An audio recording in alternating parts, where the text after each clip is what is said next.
ये भारत के लिए अब तक की सबसे बुरी खबर है। पाकिस्तान पर राज कर रही है एक नई सरकार, तालिबानी सरकार, और पाकिस्तान का नया प्रधानमंत्री है मुफ्ती नूर वाली महसूद, तहरीक तालिबान ए पाकिस्तान, एक टेररिस्ट ऑर्गेनाइजेशन का चीफ। इनफैक्ट आज की तारीख में तो तालिबानियों ने पाकिस्तान के पुलिस स्टेशंस पर तक कब्जा करके पाकिस्तान पर अपना राज स्थापित कर लिया है। नौजवान हमारे कब्जे में है। हुकूमत पाकिस्तान को हम ये इतला देते हैं कि अगर 10 मिनट के अंदर अंदर हमको महफूज तरीके से हवाई रास्ते से अफगानिस्तान को पहुंचाया।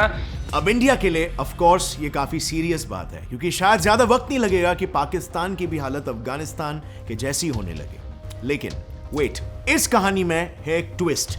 तहरीक तालिबान पाकिस्तान उर्फ टीटीपी ने खुलेआम ये कहा है कि अगर उनका बस चले ना तो वो कश्मीर को इंडिया को सौंप दे। टीटीपी के हिसाब से, और ये आए दिन ऐसा कहते रहते हैं कि इनकी दुश्मनी भारत से बिल्कुल भी नहीं है, बल्कि इनकी जंग तो सिर्फ पाकिस्तान के साथ है। लेकिन अब सवाल यहां पर यह है कि क्या इनकी बातों पर भरोसा किया जा सकता है? Well, let's find this out. Hello friends, मेरा नाम है गौरव और 25 नवंबर 2022 को टीटीपी ने पाकिस्तान पर जंग छेड़ दिया। आज की तारीख में टीटीपी ने पाकिस्तान में एक पैरेलल गवर्नमेंट फॉर्म कर दिया है, जिसमें बाय द वे किसी सिविलियन गवर्नमेंट की तरह कैबिनेट मिनिस्ट्रीज भी है। यानी कि आज की तारीख में पाकिस्तान में 2 डिफेंस, 2 होम, 2 फाइनेंस, सारे मिनिस्ट्रीज 2 मौजूद है। इनफैक्ट टीटीपी ने अपनी खुद की जुडिशरी यानी कि एक फतवा इशुइंग अथॉरिटी और यहां तक कि खुद की इंटेलिजेंस एजेंसी तक बना ली है पाकिस्तान के अंदर। लेकिन टीटीपी यहां पर भी नहीं रुका। उसने पाकिस्तान के खैबर पाख्तूनख्वा रीजन को भी 2 प्रोविंसेस में बांट दिया। और ये सब करने के बाद टीटीपी के कमांडर का तो ये कहना है कि वो ये सब पाकिस्तान को गुलामी से आजाद कराने के लिए जिहाद ए पाकिस्तान के नाम पर कर रहे हैं। पर फ्रेंड्स, अब यहां पर ना कहानी को थोड़ा सा रिवाइंड करते हैं अक्टूबर 2022 तक। ये वो दौर था जब टीटीपी अपने मकसद के एकदम करीब था और उन्होंने इसके लिए पाकिस्तान के एक यूनियन मिनिस्टर अबैदुल्ला बैग को किडनैप कर लिया। उन्होंने ऐसा क्यों किया? Well, blackmailing. वो अपने कुछ कैदियों को छुड़ाना चाहते थे 3 मुख्य मकसदों को हासिल करने के लिए। अगर गौर से देखा जाए तो टीटीपी के 3 मेन उद्देश्य है, जिसमें सबसे पहला और सबसे मेजर है पूरे पाकिस्तान में शरिया कानून स्थापित करना। दूसरा मेजर गोल इनका है टीटीपी पाकिस्तान को इन 4 इंडिपेंडेंट देशों में बांटना चाहता है। और इसीलिए टीटीपी ने हमेशा बलोच इंडिपेंडेंस मूवमेंट और पाश्तून मूवमेंट को सपोर्ट किया है। टीटीपी का 3rd एजेंडा है खैबर पख्तूनख्वा को भी एक इंडिपेंडेंट कंट्री बनाकर उसमें खुद का राज स्थापित करना,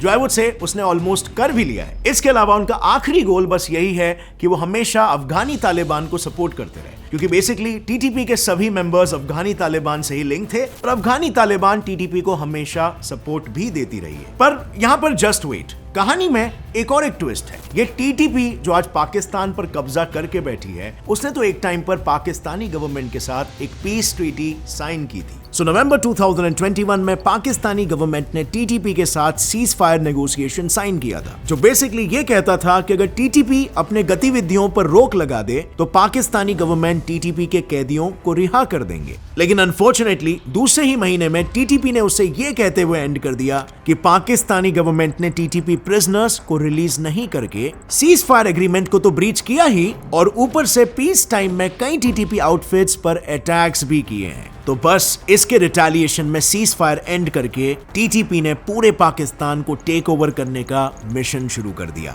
जिसके बाद से तो गिलगिट बाल्टिस्तान, जिस इलाके में टीटीपी का दबदबा सबसे ज्यादा है, वहां भी अचानक 2022 से रीजन में किडनैपिंग और एक्सटॉर्शंस एक्सपोनेंशियली राइज हो गए। टेरर एक्टिविटीज तो इतनी बढ़ चुकी है कि सिर्फ जुलाई 2022 तक ही 46 टीटीपी इनिशिएटेड अटैक्स हुए हैं। इनफैक्ट 2 हफ्ते पहले ही टीटीपी ने नॉर्थ वेस्ट पाकिस्तान में एक पुलिस स्टेशन को सीज करके कुछ पुलिस ऑफिसर्स को ही होस्टेज बना लिया। क्यों? नौजवान हमारे कब्जे में है।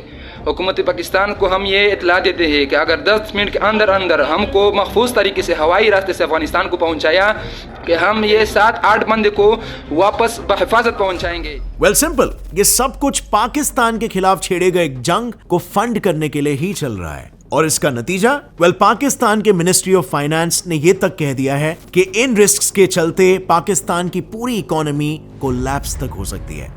लेकिन अगर वहीं दूसरी साइड इंडिया की इकोनॉमी की अगर बात करें तो वो आज 6.9% से ग्रो हो रही है और 2025 तक इस इकोनॉमी में 100 मिलियन से भी ज्यादा जॉब्स क्रिएट होंगे, वो भी आईटी इंडस्ट्री में अकेले। सो अगर आपको भी इस बढ़ती इंडस्ट्री का पार्ट बनना है तो यूज कोडिंग इन्वेडर्स प्लेटफॉर्म, क्योंकि इसके साथ ही भले ही आपको प्रायर नॉलेज ना हो इस इंडस्ट्री का, आपको बस जज्बा चाहिए इसे सीखने का। और कोडिंग इन्वेडर्स इंडिया का एकमात्र ऐसा प्लेटफॉर्म है जो आपको आईटी में करियर बनाने को क्विक स्टार्ट के साथ एक हाई पेइंग जॉब ऑफर दिलाने में मदद करता है, वो भी सिर्फ 6 से 6.5 महीने के अंदर। एज अ डेटा एनालिस्ट अगर आप नॉन आईटी बैकग्राउंड से भी हो तो भी चिंता की कोई बात नहीं, क्योंकि आपको ट्रेन करने के लिए प्रोफेशनल्स यहां पर मौजूद है जो आपको ट्रेन करेंगे और डायरेक्शन देंगे एक हाई पेइंग आईटी करियर बनाने के लिए। प्लस इस कोर्स में आपको 30 से भी ज्यादा projects and business case studies, 1500 से भी ज्यादा एक्सेस असाइनमेंट्स और 2 लाइव सेशंस हर हफ्ते मिलेंगे। और सिर्फ इतना ही नहीं, इस कोर्स के दौरान आपको hard skills like SQL, Python, Excel भी सिखाया जाएगा। कोडिंग इन्वेडर्स के 100% प्लेसमेंट गारंटी के साथ ये लोग जीरो से आपको सीधा हीरो बना सकते हैं। इन्होंने अब तक 20,000 प्लस कैंडिडेट्स को 7.5 LPA पैकेज वाली जॉब दिलाई है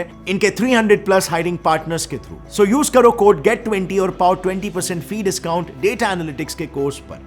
click on the link in the description now and now let's jump back to the topic. हम बेसिकली एक जायजा ले रहे थे कि तालिबानियों ने पाकिस्तान की क्या हालत बना के रखी है आज की तारीख में। उस आइडियोलॉजी से इतने इन्फ्लुएंस्ड हैं कि जब दिसंबर 2021 में अफगानिस्तान की इंटरनल सिक्योरिटी मेंटेन करने के लिए कुछ तालिबानी लीडर्स ने पाकिस्तानियों को तालिबान ज्वाइन करने के लिए बुलाया था, तब हजारों की तादाद में पाकिस्तानी लोग, इनफैक्ट स्टूडेंट्स भी तालिबान ज्वाइन करने के लिए अफगानिस्तान जाने लगे। अब जब लोग अफगानिस्तान जाने को तैयार है तो आप ही सोचो यही लोग अपने देश के तालिबान को कितना सपोर्ट कर रहे होंगे। You won't believe it, लेकिन हाल ही में एक पाकिस्तानी सर्वे से यह पता चला कि 67% पाकिस्तानीज अपने देश में शरिया कानून चाहते हैं। अब टीटीपी का मेजर एजेंडा क्या है? यही पाकिस्तान में शरिया कानून आए। बस इसीलिए शायद कॉमन पाकिस्तानीज को भी टीटीपी गवर्नमेंट से एज सच कोई प्रॉब्लम नहीं है। लेकिन लोगों को छोड़ो, इतना सब होते हुए देख कोई भी गवर्नमेंट चुप थोड़ी ना बैठने वाली है। पाकिस्तान के यूनियन मिनिस्टर राणा सनाउल्लाह ने तो ये पब्लिकली कह दिया है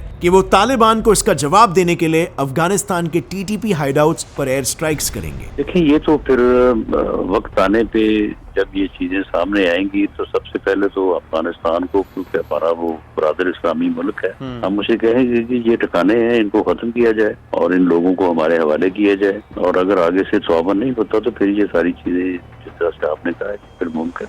अब ऐसे बयान तो और कई सारे पाकिस्तानी नेताओं ने भी दिए हैं, लेकिन यही स्टेटमेंट्स पाकिस्तान पर ही भारी पड़ रहे हैं, क्योंकि इसके रिस्पांस में तालिबान के एक सीनियर लीडर ने तुरंत पाकिस्तान का 1971 वॉर में सरेंडर करते हुए एक पिक ट्वीट कर दिया और पाकिस्तान को धमकी देते हुए कहा कि अफगानिस्तान पर अटैक करने की सोचो भी मत, नहीं तो 1971 वॉर की शर्मिंदगी वापस झेलनी पड़ेगी। और हाँ, ये भी याद रखना कि अफगानिस्तान बड़े बड़े साम्राज्यों का कब्रिस्तान है।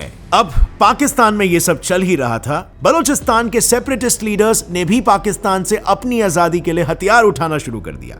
इनफैक्ट आज भी ग्वादर पोर्ट को लेकर बलूचिस्तान में वायलेंट प्रोटेस्ट चल रहे हैं, क्योंकि पहले तो वो लोग चाहते हैं कि चाइना बलूचिस्तान से निकल जाए। तो उनसे यही गुजारिश कि जब तक हमारा एहतजाज चल रहा हो वो आवाम का साथ देकर वो काम बंद करें, ग्वादर से चले जाएं। और दूसरा, वो पाकिस्तानी वाटर्स में फिशिंग करना भी बंद कर दे, जिससे कि वहां के लोकल्स को भी कुछ धंधा मिल सके। इनफैक्ट सिर्फ 2021 तक बलूचिस्तान में ऑलमोस्ट 3000 टेरर अटैक्स हुए हैं, जो क्लियरली ये बताता है कि बलूचिस्तान भी पाकिस्तान से आजाद होने की लाखों कोशिशें कर रहा है। लेकिन अब सवाल यह है कि टीटीपी, एक इकलौता ऑर्गेनाइजेशन, एक देश में इतनी क्रांति कैसे ला सकता है? कौन है ये लोग और इनका वजूद क्या है? So let me tell you, TTP वो सांप है जिसे खुद पाकिस्तान ने छोड़ा था और आज वही सांप उसे काट रहा है। साल 2001 में जब यूएस ने अफगानिस्तान को इन्वेड किया था, तब पाकिस्तान और यूएस ने मिलकर कुछ ट्राइबल ग्रुप्स को जिहाद के नाम पर ट्रेनिंग और वेपन्स दिए। फिर एक टेरर ऑर्गेनाइजेशन तालिबान को खड़ा करके रशिया के खिलाफ और इंडियन कश्मीर में लड़ने के लिए इन्हें भेजना शुरू कर दिया। और जब इनकी जरूरत पूरी हो गई, तब दोनों कंट्रीज ने तालिबान को डिसोन कर दिया, उनकी मदद करना भी बंद कर दिया। इनफैक्ट पाकिस्तान ने तो यूएस के प्रेशर में आकर उनके कंट्री में छुपे तालिबानियों पर क्रैकडाउन्स भी शुरू कर दिए, जिसके बाद तालिबानी पूरे पाकिस्तान में शेल्टर ढूंढने लगे। एक ऐसा ही शेल्टर था इस्लामाबाद का रेड मॉस्क। इस मॉस्क में कई 100 तालिबानी छुपे हुए थे, लेकिन 10 जुलाई 2007 को पाकिस्तानी गवर्नमेंट ने एक कमांडो ऑपरेशन करके 100 तालिबानी मिलिटेंट्स को मार गिराया। इस इंसिडेंट के बाद सारे तालिबानी एक साथ आए और उन्होंने शुरुआत की टीटीपी यानी पाकिस्तानी तालिबान की, जिसका सोल मोटिव था पाकिस्तान की गवर्नमेंट को हटाना और वहां पर शरिया रूल को एस्टैब्लिश करना। अब क्योंकि सभी तालिब्स अफगानिस्तान में जंग लड़ चुके थे, इनके अफगानी तालिबान से अच्छे संबंध थे और इसीलिए शुरुआत के कई सालों तक टीटीपी ने अपने आप को अफगानी तालिबान का एक एक्सटेंशन ही बताया। लेकिन 2018 में टीटीपी ने अपनी पॉलिसी चेंज करते हुए अपने ग्रेटर जिहाद इन अफगानिस्तान और ग्लोबल जिहाद के एजेंडा को अपने मैनिफेस्टो से ही हटा दिया। अब यह मूव वैसे सिर्फ इंटरनेशनल एजेंसीज के रेडार से बचने के लिए ही था। इनफैक्ट ऐसा ही कुछ सिमिलर सेफ गेम टीटीपी ने 2020 में भी खेला, जब उन्होंने ये अनाउंस किया कि उनका पाकिस्तान के अलावा कोई भी रीजनल और इंटरनेशनल एजेंडा नहीं है। यह बयान टीटीपी का एक मास्टर स्ट्रोक था, क्योंकि सिर्फ इस एक बयान से पाकिस्तान को इनसे लड़ने के लिए इंटरनेशनल मदद मिलना बंद हो गया और आज के तारीख में पाकिस्तान को इन्हें खुद ही फेस करना पड़ रहा है। लेकिन बात तो ये है ना फ्रेंड्स कि अब सिर्फ पाकिस्तान को ही नहीं लेकिन भारत को भी इन्हें फेस करना पड़ेगा अगर मैटर वर्स हो गई तो। मतलब अगर आप टीटीपी के प्रेजेंस को देखोगे तो वो पीओके के काफी नजदीक है, जिसका मतलब तालिबान का डायरेक्ट खतरा इंडिया को भी होगा। अब ये सिचुएशन को एनालाइज करना काफी डाइसी है, क्योंकि जैसे हमने जाना कुछ अनआइडेंटिफाइड सोर्सेस का ये भी मानना है कि टीटीपी को वाकई में इंडिया से कोई दुश्मनी नहीं है। इनफैक्ट वो पीओके को भी इंडिया को वापस करना चाहते हैं। एंड क्वाइट आयरॉनिकली इसी बेसिस पर पाकिस्तानी गवर्नमेंट ने इंडिया पर एक्यूजेशंस लगाए हैं कि इंडिया टीटीपी को सपोर्ट और एड कर रहा है। एक आयरनी यहाँ पर यह है कि अफगान तालिबान, जिसे पाकिस्तान अपना क्लोज एलाय मानता है और जिनको इस्तेमाल करके वो कश्मीर को हथियाना चाहता है, वही तालिबान आज इंडिया को अपना इमर्जिंग पार्टनर बताकर इंडिया से रिलेशंस और भी स्ट्रॉन्ग करना चाहता है। And to expand relations, especially in the economic sector. In fact इसी डायरेक्शन में स्ट्रॉन्गर स्टेप्स लेते हुए इंडियन गवर्नमेंट ने भी अफगान तालिबानी गवर्नमेंट से ऑफिशियल टॉक्स होल्ड किए। और इंटरेस्टिंगली इंडिया ने इन रिलेशंस के लिए ही कुछ तालिबानी सोल्जर्स को कॉम्बैट ट्रेनिंग भी दी है। Yes, you heard that right, Bharat तालिबानी सोल्जर्स को ट्रेन कर रहा था। इनफैक्ट हाल ही में तो इन दोनों देशों की नजदीकियों को देखते हुए तालिबानी एक्सपर्ट जर्नलिस्ट अहमद राशिद ने यह भी कह दिया है कि अफगानी तालिबान इंडिया को एक शत्रु की तरह देखता ही नहीं है। बट एक मिनट, हम यहाँ पर तालिबान की बात कर रहे हैं, क्या भारत इन्हें ट्रस्ट भी कर सकता है? ये मत भूलना कि तालिबानी सरकार के शुरुआती दिनों में उन्होंने ये भी कहा था कि कश्मीरी मुस्लिम्स के सपोर्ट में आवाज उठाना उनका भी हक बनता है। और ये वही तालिबान है जिनके देश अफगानिस्तान में आज स्थिति कुछ ऐसी है कि हाल ही में 2 गुनहगारों को बीच सड़क में क्रेन से उल्टा लटका दिया गया था। अफगानिस्तान में अब से शरिया कानून पूरी तरीके से लागू हो चुका है। इनफैक्ट आज की अफगानिस्तान की स्थिति ऐसी हो गई है, इस पर एक मैंने डिटेल वीडियो ऑलरेडी बनाया है। मैंने डिटेल में से एक्सप्लेन किया है कि वहाँ पर स्थिति क्या है, क्या वहाँ पर तरक्की हो रही है या वहाँ पर डिस्ट्रक्शन हो रहा है। उस वीडियो को चेकआउट आप कर सकते हो यहाँ पर क्लिक करके, बहुत ही इंटरेस्टिंग वीडियो है। और अगर फ्रेंड्स इस वीडियो से आपको कुछ भी नया सीखने मिला, एक लाइक जरूर ठोकना। Gets it fry fact channel को अभी सब्सक्राइब कर लो और बेल नोटिफिकेशन दबाओ ताकि आगे आने वाली हमारी कोई भी वीडियो की अपडेट आप मिस ना कर सको। See you next time, till then as always stay curious, keep learning and keep growing. जय हिंद।